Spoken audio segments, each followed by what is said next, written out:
بالکل یہ بات واضح ہو گئی کہ آقا علیہ الصلوۃ والسلام کی حدیث پاک صحابہ نے جیسے بیان کر دیا کہ یہ ساری کی ساری چیزیں ہمارے پاس لکھی ہوئی موجود ہیں، تو معلوم یہ ہوا کہ حضور سے ملاقات جب ہوئی، ایسے نا، حضور سے جب ملاقات ہوئی تو انہوں نے یہ بات حضور سے سنی، اور سننے کے بعد انہوں نے پھر ان صحابہ سے پوچھا، کیونکہ ان کی تو عمر چھوٹی تھی، انہوں نے جب بڑے صحابہ سے پوچھا تو انہوں نے یہ جواب دیا کہ بھئی اس کا مطلب یہ ہے، لیکن جو ہم حدیثیں بیان کرتے ہیں وہ ٹوٹل کی ٹوٹل ہمارے پاس لکھی ہوئی موجود ہیں۔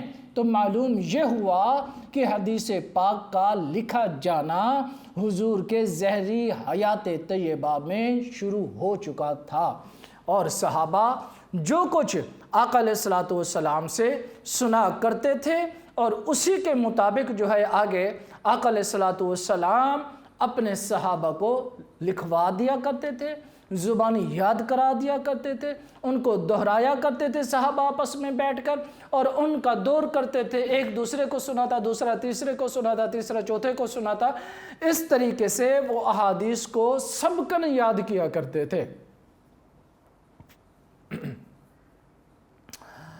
یاد رہے کہ آقا علیہ الصلوۃ والسلام کے صحابہ نے احادیث مبارکہ کا جو ذخیرہ جمع کیا، ان میں حضرت سیدنا ابی ہریرہ رضی اللہ تعالی عنہ کا نام سر فہرست آتا ہے۔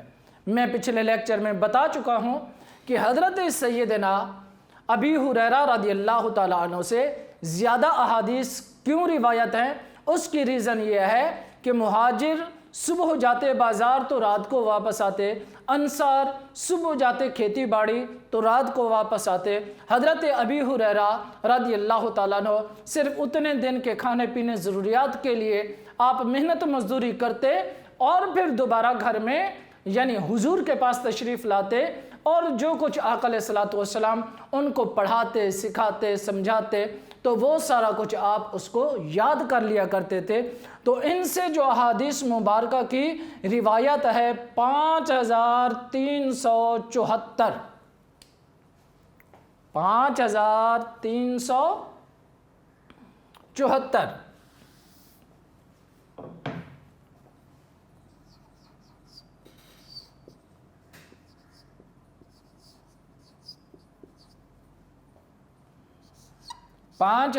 تین سو چوہتر حضرت سیدنا ابی ہریرہ رضی اللہ تعالی عنہ سے جو احادیث کا ذخیرہ ملتا ہے ان کی تعداد 5374 ہے۔ آپ اندازہ کیجئے کہ آپ نے اتنی احادیث مبارکہ یاد کی، صحابہ کے ساتھ دہرایا، صحابہ کے ساتھ دور کیا، اور ان تمام احادیث مبارکہ کو آپ کے شاگرد رشید حضرت سیدنا بشیر بن نہیک رضی اللہ تعالی عنہ انہوں نے اس کو اپنی کتاب کے اندر روایت کیا۔ آپ اندازہ کیجئے 5374 احادیث مبارکہ ہیں حضرت سیدنا ابی ہریرہ رضی اللہ تعالی عنہ سے، کہ جو انہوں نے حضور سے سنی اور یاد کی، پھر لکھا، پھر آگے انہوں نے اپنے شاگردوں کو لکھوایا، یہ تعداد ہے۔ حضرت سیدنا عبداللہ بن عباس رضی اللہ تعالی عنہ آپ سے 1660 احادیث مروی ہیں۔ حضرت سیدنا عبداللہ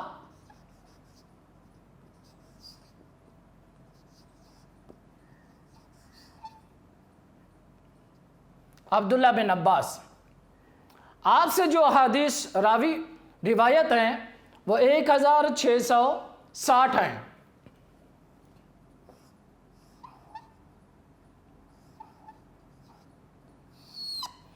آپ اندازہ کیجئے ان کے پاس جو 1660 احادیث ہے، صاف ظاہر ہے ان کے پاس لکھا ہوا مجموعہ صحیفہ بھی تھا اور ان کو یہ زبانیں بھی یاد تھی، اور ان کی روایات کو دوسرے شاگردوں کے علاوہ حضرت قریب جو ہیں انہوں نے محفوظ کیا تھا۔ آپ اندازہ کیجئے، حضرت قریب انہوں نے 1660 احادیث مبارکہ ہیں جو انہوں نے حضرت سیدنا عبداللہ بن عباس سے پڑھی، اور پڑھ کر آگے انہوں نے اپنی کتابی صورت میں اس کو درج کیا۔ صاف ظاہر ہے حضرت عبداللہ بن عباس کے پاس یہ تمام احادیث لکھی ہوئی موجود تھیں، تو انہوں نے آگے اپنے شاگردوں کو لکھوایا۔ آگے حضرت انس بن مالک رضی اللہ تعالیٰ عنہ، میں یہ مٹا دیتا ہوں، حضرت انس بن مالک رضی اللہ تعالیٰ عنہ 2286 احادیث مبارکہ آپ سے روایت ہیں، اور مسند دارمی میں ہے کہ ان کی مرویات کو ابان نے محفوظ کیا تھا۔ کس نے؟ ابان نے، حضرت انس بن مالک۔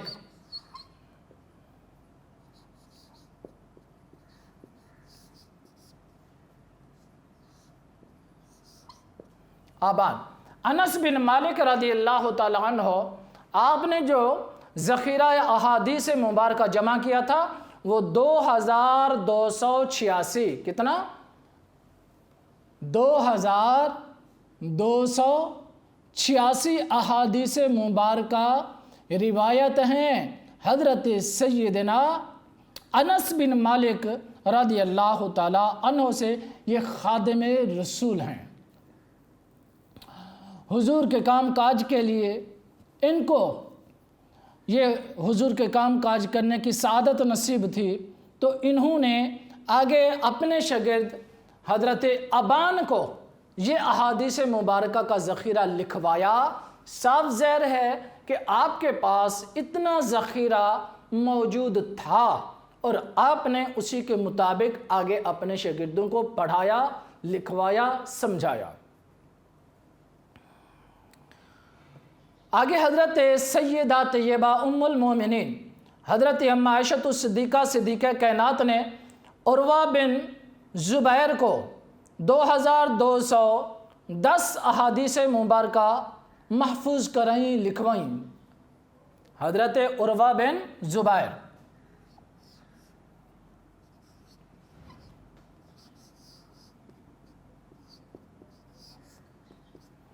عروہ بن زبیر کو آپ نے کتنی حدیثیں؟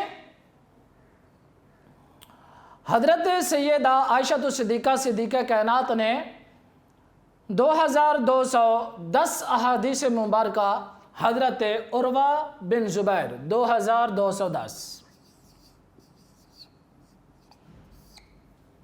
آپ نے یہ احادیث مبارکہ ان کو محفوظ کریں۔ آگے حضرت سیدنا عبداللہ بن عمر جو 1630 احادیث آپ سے روایت ہیں، 1630 احادیث، طبقات ابن سعد اور دارمی میں ہے کہ ان کی روایات کو نافع نے لکھ کر محفوظ کیا، جو حضرت جابر رضی اللہ تعالیٰ عنہ کی 1540 احادیث کے بھی راوی وہی ہیں۔ اس کو دوبارہ سمجھیں، حضرت سیدنا عبداللہ بن عمر جو 1630 احادیث مبارکہ آپ سے روایت ہیں، اور طبقات ابن سعد اور دارمی یہ دونوں کتابوں کے نام ہیں، وہ کہتے ہیں کہ ان میں روایات کو نافع نے محفوظ کر لیا اور انہوں نے اپنی کتابی صورت میں اس کو لکھ کر تیار کر لیا۔ آگے حضرت سیدنا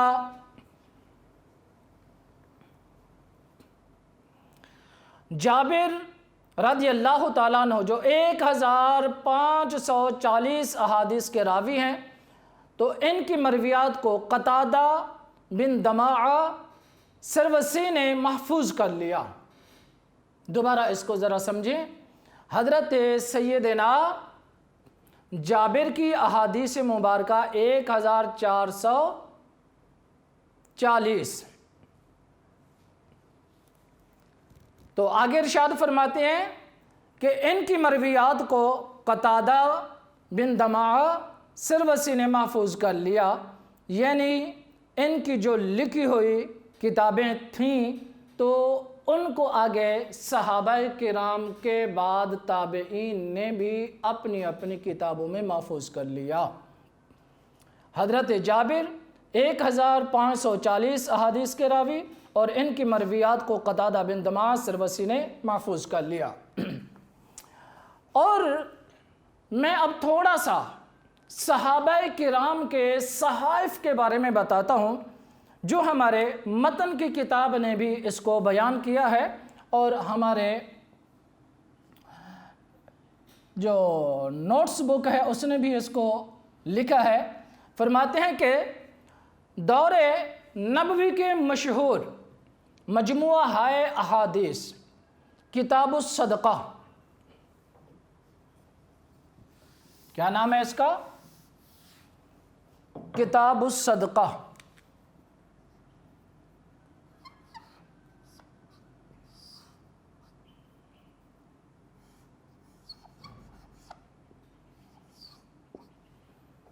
کتاب الصدقہ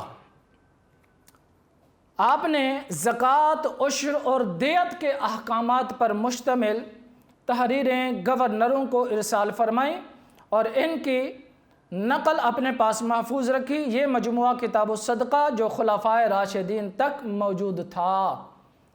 اب یہ روایت بھی بالکل واضح ہو گئی کہ کتاب الصدقہ جس کے اندر حضور علیہ السلام نے خود احکامات میں سے یہ احکام لکھے، جس کے اندر زکوٰۃ کے مسائل تھے، عشر کے مسائل تھے اور دیت کے مسائل تھے۔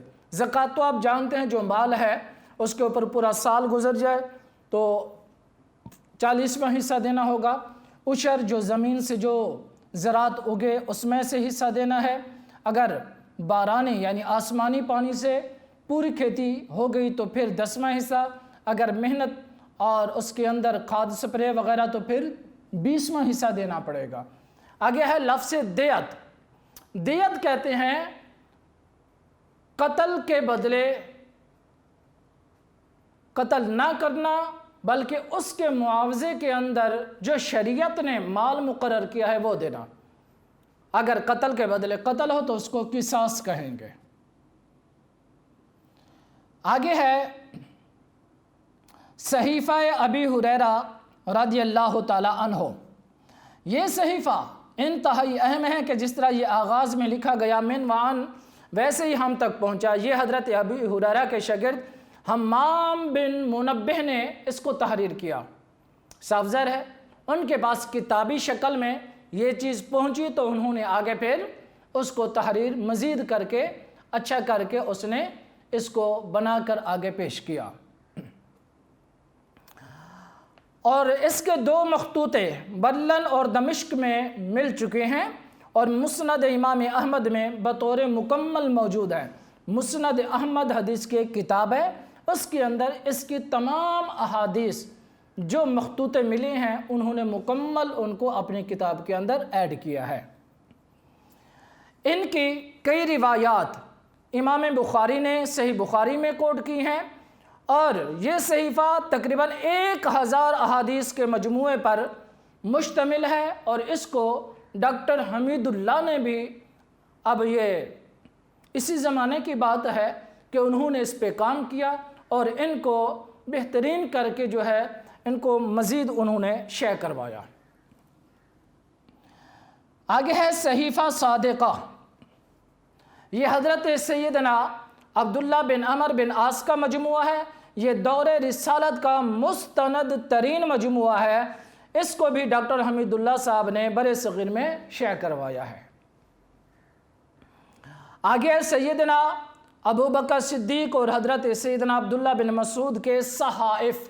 صحائف یہ جمع ہے صحیفے کی، اور صحیفہ میں بتا چکا ہوں کہ جس کے اندر مکمل مجموعہ ہے علوم نہ ہو بلکہ چند علوم کے باتوں کو بیان کیا گیا ہو۔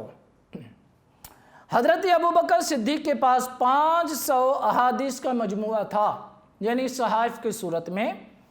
اسی طرح حضرت عبداللہ بن مسعود رضی اللہ تعالیٰ عنہ کے پاس احادیث کا تحریری مجموعہ تھا جو انہوں نے اپنے ہاتھ سے لکھا، اور ان کے بعد ان کے صاحبزادے عبد الرحمن کے پاس رہا۔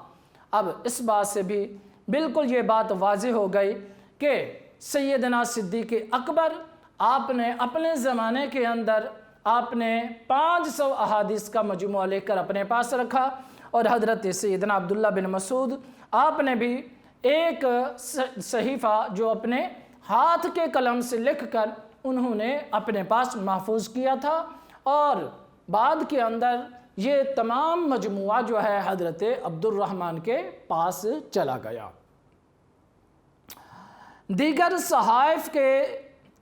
صحابہ کے صحائف احادیث کو لکھنے یا روایت کرنے والے دیگر صحابہ میں حضرت سیدنا انس بن مالک رضی اللہ تعالیٰ عنہ اور عبداللہ بن عمر رضی اللہ تعالیٰ عنہ، حضرت زید بن ثابت رضی اللہ تعالیٰ عنہ شامل ہیں، جن کے پاس مختلف اوقات میں احادیث موجود رہیں اور ان کے شاگردوں نے لکھ کر اس کو محفوظ کر لیا۔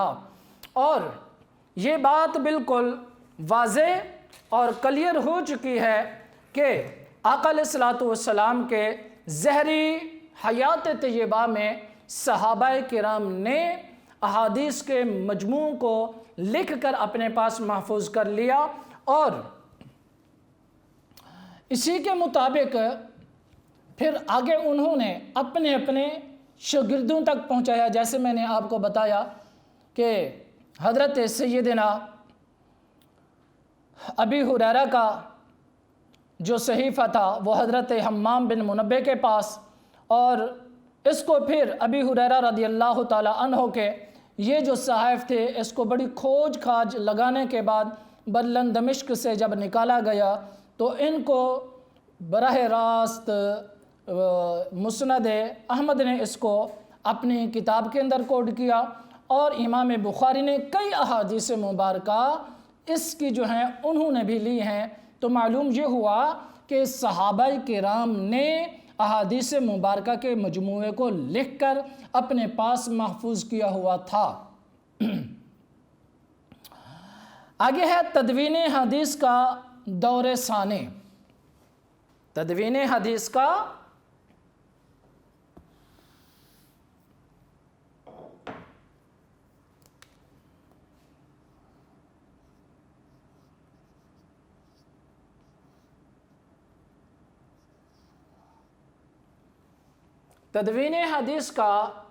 دور ثانی پہلی صدی ہجری میں تدوین کا آغاز ہو چکا۔ آپ نے پوری تفصیل سے اس بات کو سنا ہے، لیکن یہ بھی ایک حقیقت ہے کہ عام طور پر اہل عرب جو ہر چیز کو زبانی یاد کرنے کے عادی تھے، انہیں لکھنا بڑا گراں گزرتا تھا، یعنی ان کو ناز تھا کہ الحمدللہ ان کے حافظے بڑے مضبوط ہیں، تو وہ جو کچھ لکھتے تھے وہ صرف مقصد یہ ہوتا کہ اس کو ازبر کرنے کے لیے، یاد کرنے کے لیے، یا ہمیشہ رکھنے کے لیے۔ یاد تو ان کو تھا ہی، لیکن آگے اس کو پہنچانے کے لیے۔ ابھی صدی ختم نہ ہوئی اور صحابہ کرام دنیا سے رخصت ہو رہے تھے، تو سن 99 میں جب خلیفہ عمر بن عبدالعزیز رضی اللہ تعالیٰ عنہ نے دیکھا کہ متبرک صحابہ سے دنیا خالی ہو رہی ہے، آپ کو اندیشہ ہوا کہ حفاظ اہل علم کے اٹھنے سے کہیں حدیث کا علم نہ اٹھ جائے، یعنی اگر یہ بڑے صحابہ کے بعد جو حدیث مبارکہ کے حافظ ہیں اگر وہ دنیا سے چلے گئے تو کہیں یہ ذخیرہ احادیث ختم نہ ہو جائے۔ تو چنانچہ انہوں نے فوراً مختلف ممالک کے اندر آپ نے اپنا فرمان نامہ بھیجا کہ احادیث نبوی کی تلاش کر کے ان کو جمع کیا جائے، اور آپ کے حکم کی تعمیل میں کوفہ کے امام شعبی انہوں نے احادیث مبارکہ کا ذخیرہ جمع کیا، اس کو باقاعدہ طور پر ایک کتابی شکل میں تحریر کیا۔ کوفہ کے امام شعبی اور مدینہ کے امام زہری کو حکم دیا کہ مدینہ کے اندر آپ صحابہ کرام سے ملیں اور